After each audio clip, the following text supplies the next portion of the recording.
1995년 일본 와타나베 전 외무상의 만건이 터져 나오자 한국 대학생들이 분노했습니다. 서청년 소속 학생들이 주한 일본 문화원에 화염병을 투척하며 강력히 항의했는데요.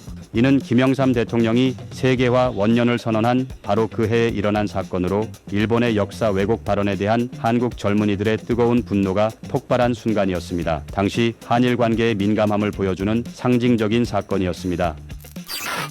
1995년 6월 한국조폐공사 옥천조폐창에서 전대미문의 사건이 터졌습니다. 천원권 집회천장이 감쪽같이 사라진 거죠. 범인은 놀랍게도 23살 여직원 황경순 씨였는데요. 이 당찬 아가씨는 5월 31일 오후 직원들이 없는 사이 쇼핑백에 100만 원을 쏙 담고 태연히 퇴근했습니다. 더 황당한 건 검거 당일까지도 아무 일 없다는 듯 근무하며 미소까지 지었다는 점입니다. 결국 대전여관에서 돈을 쓰다가 뉴스를 본 여관 주인의 신고로 들통났습니다. 화폐 제조의 철벽 보안을 뚫은 역대급 담력의 소유자였습니다.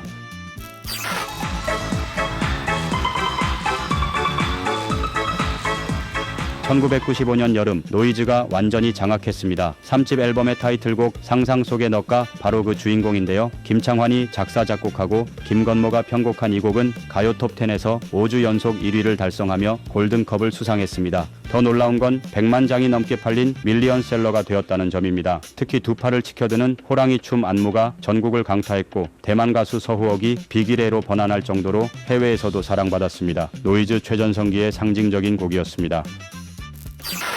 1995년 6월 29일 오후 5시 52분 대한민국 역사상 최악의 순간이 찾아왔습니다. 서울 서초동 삼풍백화점이 불과 20초 만에 먼지 기둥을 일으키며 완전히 붕괴했는데요. 한국전쟁 이후 가장 큰 인명피해로 500여 명이 사망하고 937명이 부상당했습니다. 원인은 충격적이었습니다. 부실한 건물 위에 80여 톤짜리 냉각탑을 무리하게 올린 것이 붕괴의 시초가 되었죠. 탐욕적 이윤 추구와 총체적 부실 시공이 만든 예고된 참사였습니다. 이 사건으로 건설 안전의식이 완전히 바뀌게 되었습니다.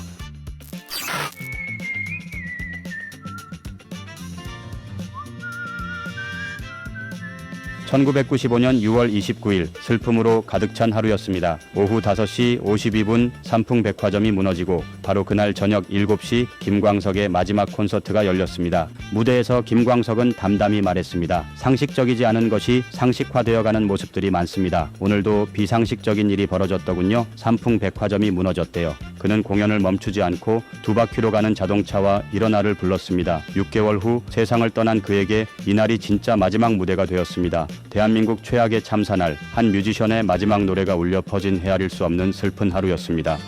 바람이 불어온 그곳으로 가네.